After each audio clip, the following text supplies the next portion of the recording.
Welcome to Recovery His Way. I'm your host, Tom Reynolds, and today we're blessed to have a very long-time friend of mine, Blake Kelley, here with us. Blake, welcome to Recovery His Way. Thank you. Um, Blake, I first met him back in 2008, and we've known each other for a long while now. And graduated the program a couple times, and early on in 2009, and then again in 2010. And I know we run into each other every now and then. We stay in touch a little bit, but not as much as either one of us I probably would like to.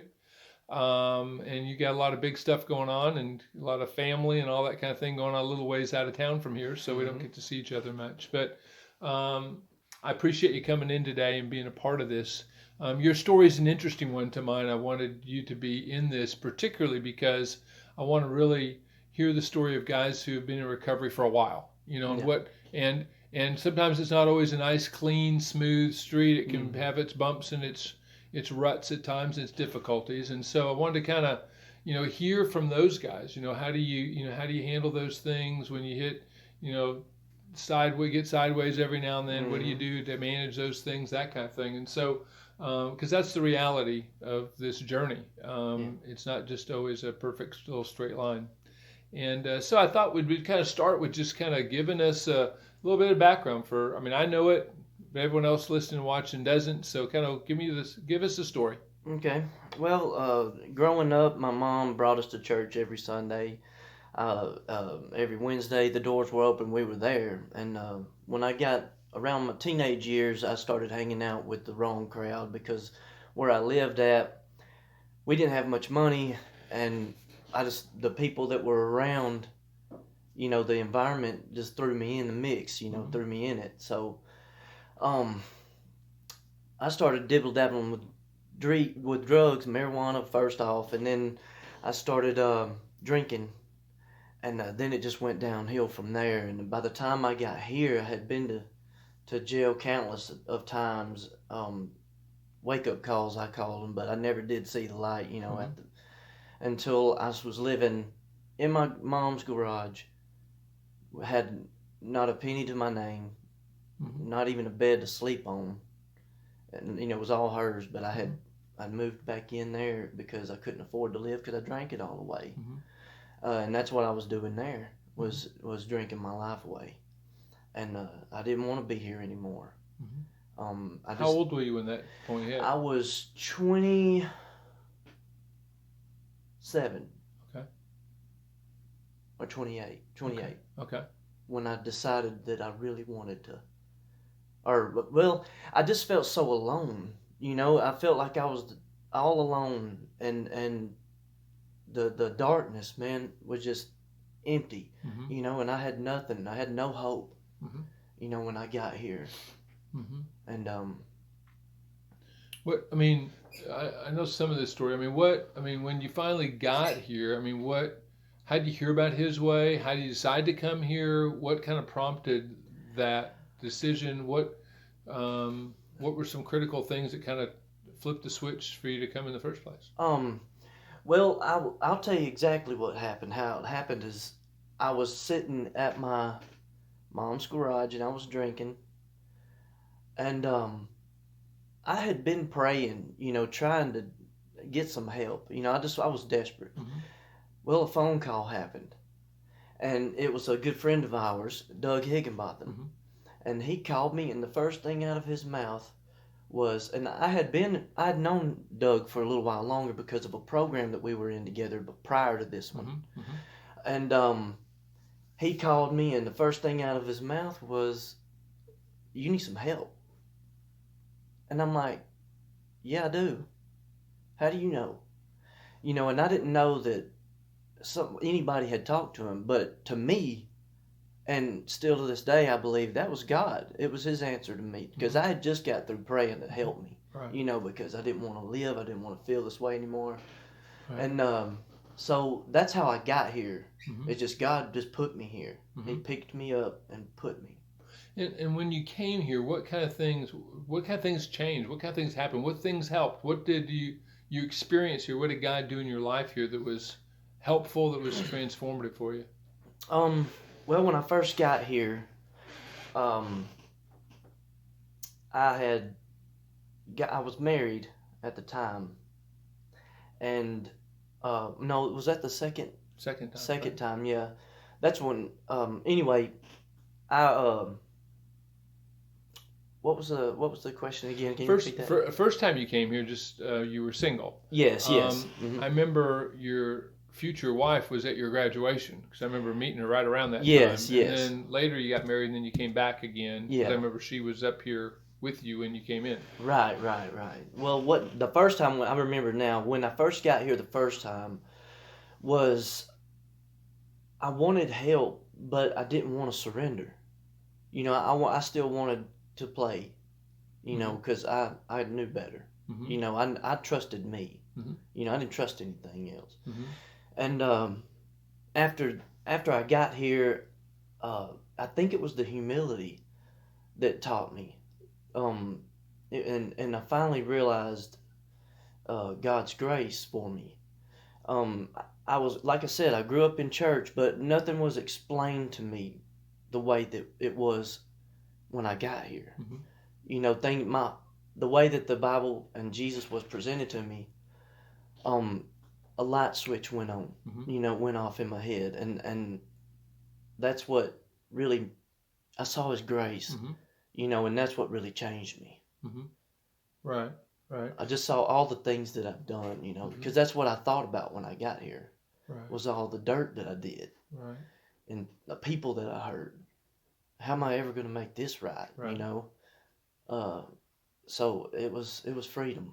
Yeah, it's kind of interesting because being raised in church, and I've heard that a lot. I mean, you're not the first guy who came here and had been raised in church most of his life, but the thing, it's almost like it becomes a roadblock more than a help at times because we have enough information that we think that we should be able to manage this ourselves. Because I know what the Bible says, I know I have all this information, but I've never really used it to surrender to God. I've used it to kind of inform myself and just become a good mechanic on my own life instead of Right. really surrendering that life to God and really humbling myself to Him doing the mechanic work instead of me trying to do it. Right, right.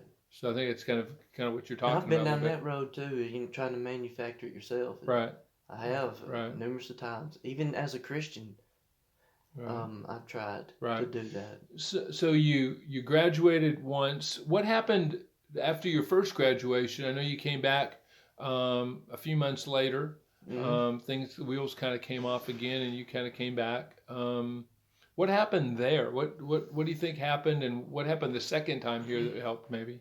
I didn't quite want to give up the friends, the playmates. Mm-hmm. Even the good ones that had good hearts.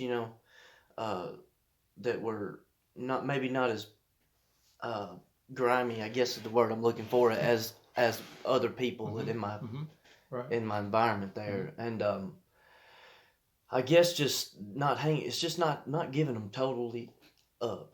Always Mm-hmm. wanting to hang on to that friendship because I cared about them. I loved them. Right. Absolutely. And but I just didn't want to. And then the influence of them, I thought maybe I can help them. But you can't send one sheep to a pack of wolves. It's just not going to happen. And I didn't know that then. Right. Right. But it's that's what I tried, Right. and they ate me up, man. Well, Ate me up. right. When you came back the second time, the one thing that had changed is you and Tracy had gotten married. Yes, that's an interesting part of this journey. That was a very big eye opener. Um, that's when I learned to fully trust God. I had nothing else but to trust God because my marriage was in shambles. She was leaving me. I mean, because amidst all this carrying on, man, I did some horrible things, that wasn't me, and it destroyed my marriage. And she was leaving, and I knew she was leaving.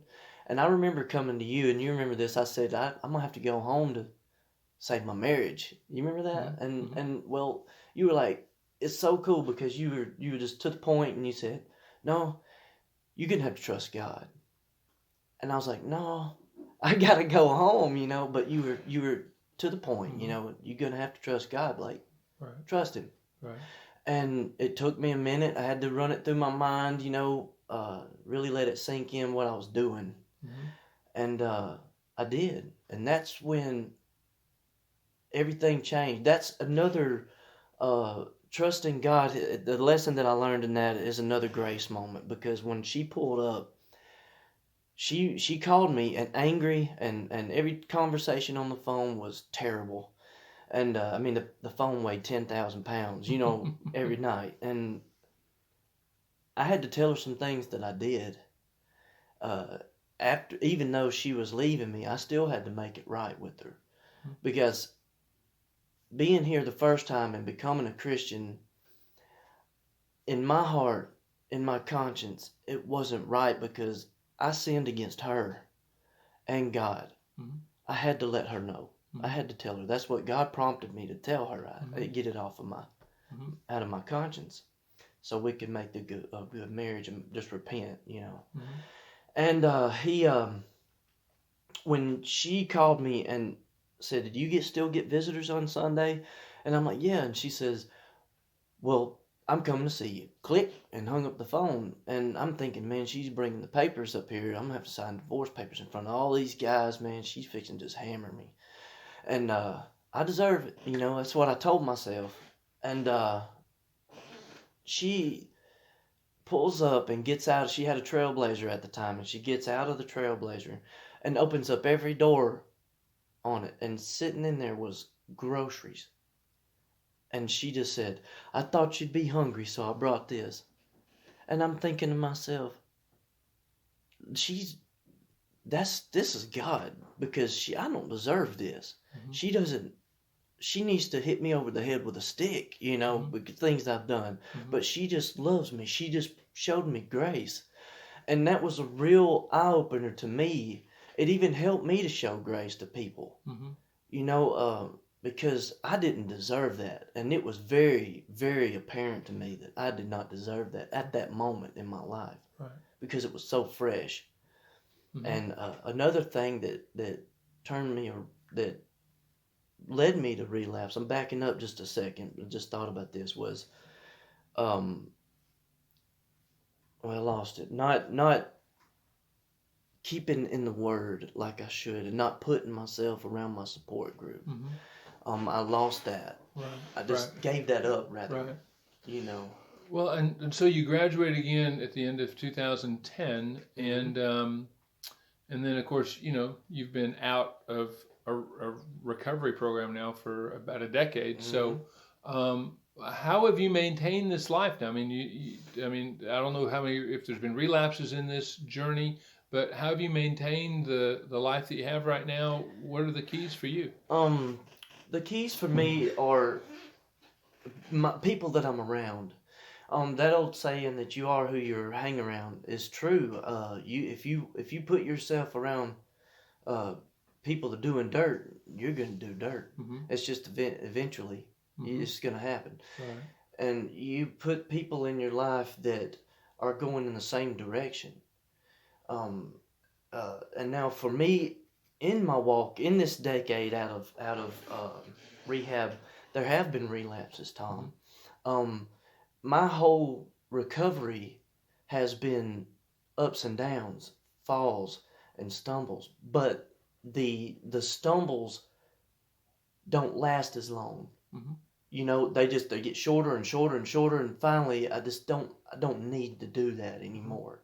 I don't have to do that. It's kind of learning how to trust in God's power instead of my own. Because how do you keep those shorter? I mean, how do you? What are the things you do when you have those relapses? I don't know how long they are, okay, but yeah, what happens that kind of you get back on track quicker? What are the keys there? I tell on myself. Okay. I go get help Mm-hmm. as fast as possible, because I know that if I don't, it's only going to get worse. I'm going to kill somebody, or I'm going to get killed, Mm-hmm. because I'm reckless, and I know that I'll get that way. And luckily, by the grace of God, didn't get that way. I will tell you this. Just thought about this in my one of those relapse. Um, was the last relapse. It was the last relapse, and that's been over a year ago, I think, maybe over. Yeah, it's been well over a year ago. But I was doing methamphetamine, Mm-hmm. and I had been doing it off and on for 3 or 4 months, every other day. I mean, if I could get my hands on it, that's what I was doing. Well, I hadn't done a lot of it that day. While I was outside and I did it, I started feeling strange.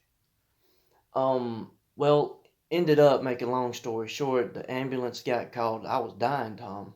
I was literally overdosing. The way I was feeling, I looked up online on what to look for signs, and every one of them I was hitting. And I called the ambulance. My mom did, my sister did, and went to the hospital. Well, when I was sitting in the driveway, they got me stable again.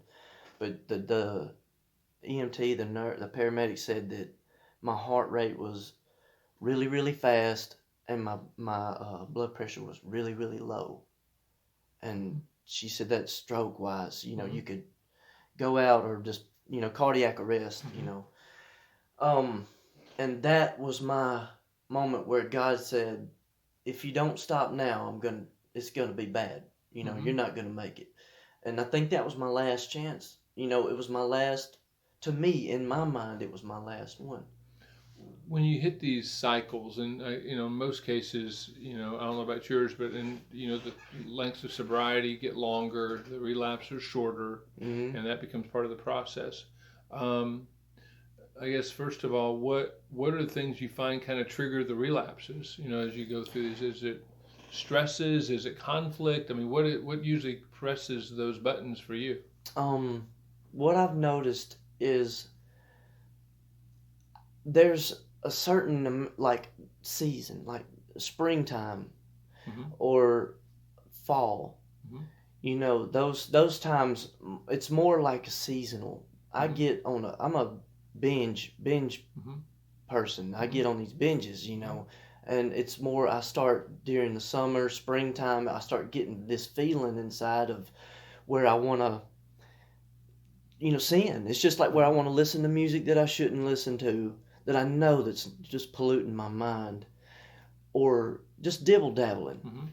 And then ended up, if you leave your garage door open long enough, somebody's going to come by and steal everything you got. Well, that's basically how it happened. The devil came and just took everything I had because I wanted to play with it. Right. And I just noticed my attitude. I start getting this attitude. I might slip up, start saying a cuss word here and there, just getting worldly again. I can take that attitude.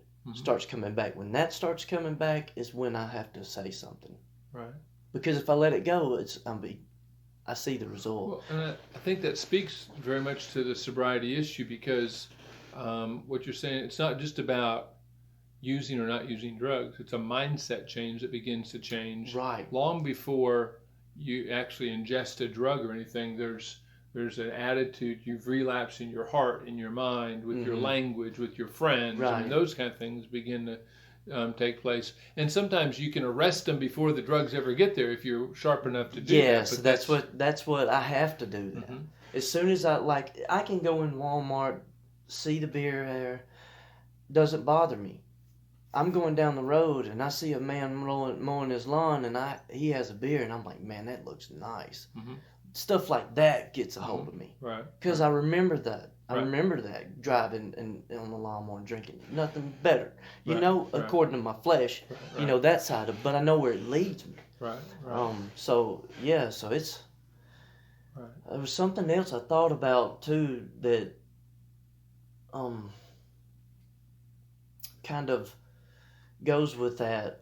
And I don't remember exactly what it was, but I'll come back to that if I think of it. The other thing I wanted to bring up in this journey for you is, obviously your mother has been a strong influence in your life. Oh yeah. And you've been real close with her, and then of course getting married, your wife has become a strong influence in your life as well.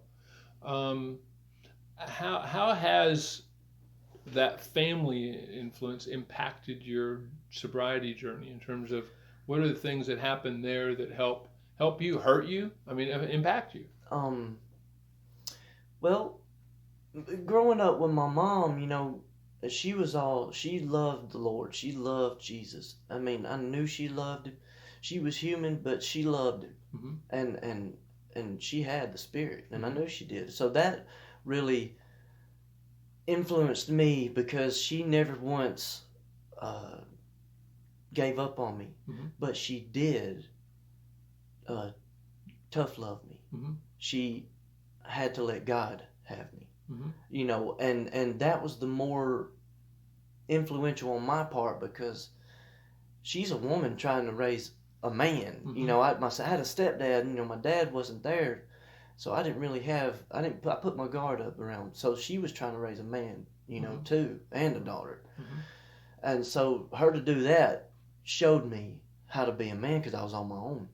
Right. You know, she just gave me to God, and He had to show me how to grow up. You know, and so that was really, and my wife being there for me.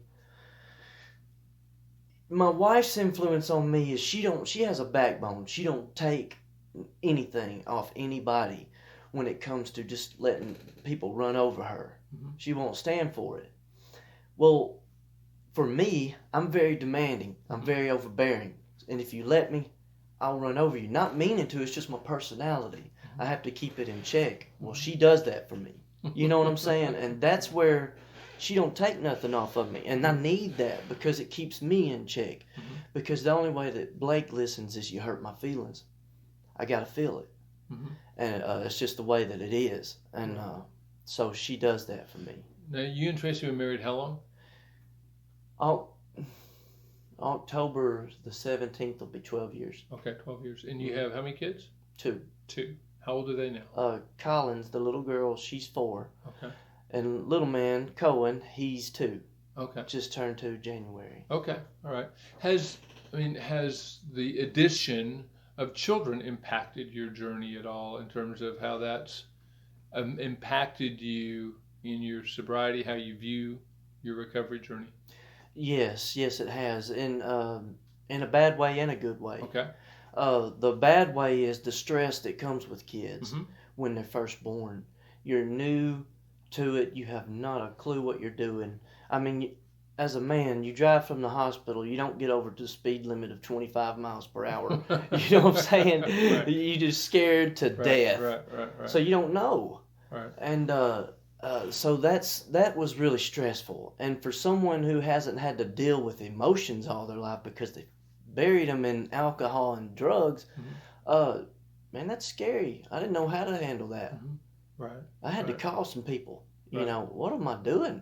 Right. You know, how do I do this? You know, as a matter of fact, I had to call the nurse one time to show me when my firstborn, Collins, was born. She swallowed a lot of amniotic fluid. So when she laid on her back a period of time, she would start choking. It would come up. So we had to pick her up, beat her on the back, like hard to make her cry to get it to come out. Well, I didn't know how to do that. And I had to call a nurse to show me what to do, you know, and just show me what to do, and I can get it from here, you know. Right. But I had to learn. That stress on that was, plus you have to deal with the emotions of your wife, you know. She just went through a lot of hard stuff, man. I mean, she was in labor for 21 hours, so you got to deal with all the tiredness, the emotion, drainage of it, just the mental stage of it, you know, and that's stressful because she's just, you know, very emotional. Right. So obviously children add stress, which, you know, a lot of times we want to think, oh, if I can just get that family together, somehow then all my substance abuse problems disappear. No, now I just add stresses, and substance abuse being my typical venting of how I deal with stress just becomes more of a problem. How have they helped then? How have you? They have the help wise. When I do have those thoughts, Tom, of, man, joint would be good, you know, because my thing was weed too. I loved weed because it relaxed me. It took my mind off things back then. Instead of having to trust in God, I just trusted in myself, you know. So they've helped me because when I have those thoughts, I think about my children. I think about the time that when I saw her born, and the first time that nurse put her in my arms, and those tears that I felt of overwhelmed joy and the love that I had for her. Why should I go that route? It's not worth it. Right. this is what it's about, not that. Right. This is happiness, you know. And I had to they kind of swapped my mind with God. God used them to swap my mind to things, to look at things, the good things, you know, to edify myself. Right. Because if I don't, I'm already a downer, man. You know, I'm serious. If I mess up, I get down on myself. You know how I am, Tom. Sure. I destroy myself, man. Right. But they've shown, you know, how to. It's okay, man, to mess up and to be me. It's the power of love, right? That's right. It's the same things that happen when your wife has the car doors open with That's groceries, right, man. When God shows up. Yeah. Right. That's right, man. That's awesome. That's right. Go ahead. Another thing, I was just real quick, that it showed me, and that was God, the innocence of everything. You know, with with children, and you look at other people's children differently. It puts a lot of things into perspective, and the change that happens is in your mind. You're not ready for it, and everybody told me you're not ready for the change. That's had kids already. People at work, you know, you ready for that change? I'm thinking that change with the kid, yeah, that's the mind. Your whole perception changes of life. Right.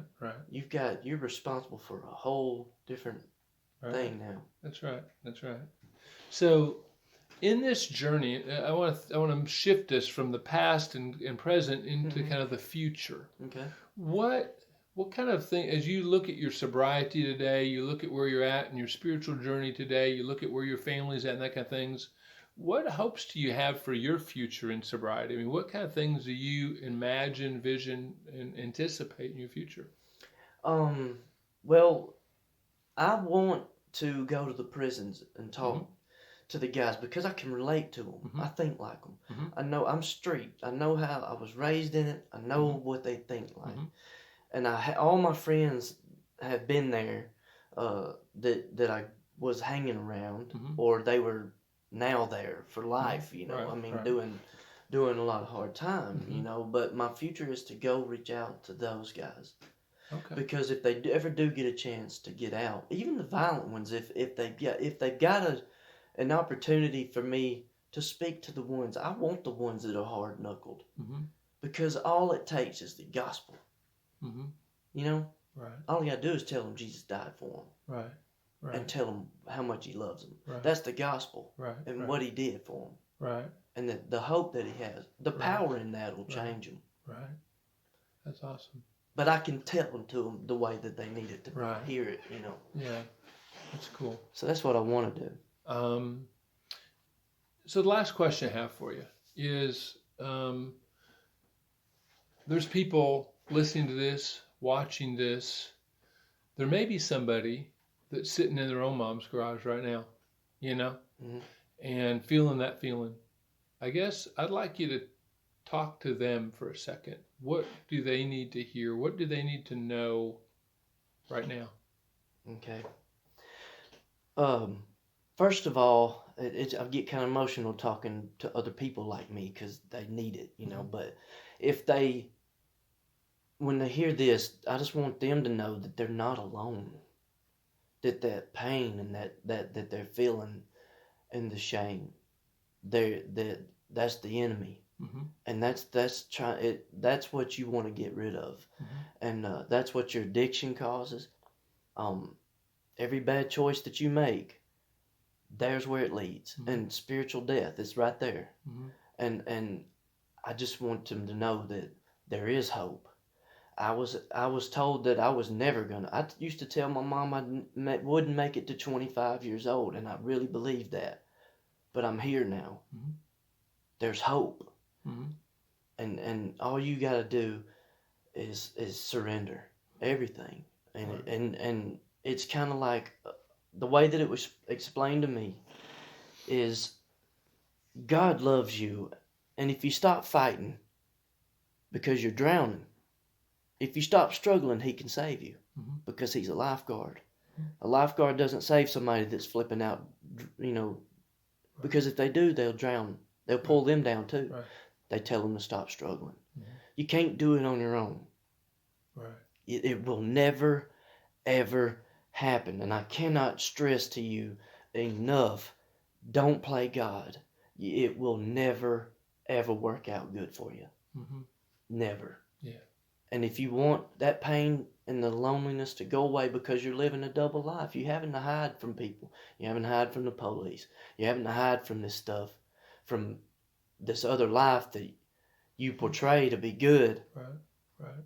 And you got this other life. That's where the loneliness comes from, because you're the only one living this double life right here in your world. Right. Right. Yeah. You know, that's how That's the enemy gets you. So don't let him trick you no more. Right. Amen. Surrender. Blake, I appreciate you sharing with us today. I appreciate your journey. I appreciate your honesty. One of the things I know about you is you're passionate. And once again, I'm glad that our audience gets to see and sense that passion for the Lord, that passion for recovery. All in, man. That passion for your family. I know in every direction you're passionate about things you do, and I appreciate that gift that God's given you and encourage you to continue to be passionate for the things that He's called you to. I think that's great. Thank you. And thanks for listening and watching today of Recovery His Way. If you would like to know more about His Way, you can check out our website at hiswayinc.org.